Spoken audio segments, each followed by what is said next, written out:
C'est un terme que vous ne connaissez certainement pas et dont nous allons parler maintenant pour l'expliciter, bien sûr. Il s'agit de la sextorsion. Sextorsion, la contraction de deux mots. Extorsion d'argent à l'aide d'images à caractère sexuel.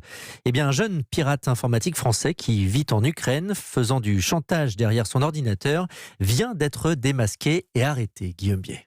Il a envoyé des dizaines de milliers de courriels, avec à chaque fois la même menace, un chantage à ceux qui fréquentent des sites classés X, détaille François-Xavier Masson, le chef de l'Office central de lutte contre le cybercrime. La pornographie était souvent mentionnée. On faisait vraiment croire à la victime qu'il y avait eu intrusion, captation de données, qu'on l'avait filmé en train de naviguer sur des sites interdits.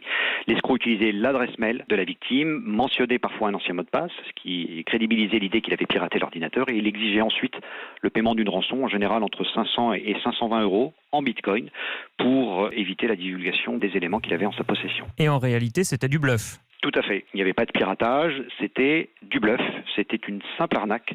Ça a un peu marché, puisqu'on a eu quelques paiements, pas beaucoup en regard des dizaines de milliers d'emails qui ont été envoyés au cours de ces différents mois. Au total, le suspect aurait ainsi récolté 20 à 30 000 euros. Identifié puis arrêté à son retour en France, ce petit génie de l'informatique d'une vingtaine d'années s'était installé en Ukraine.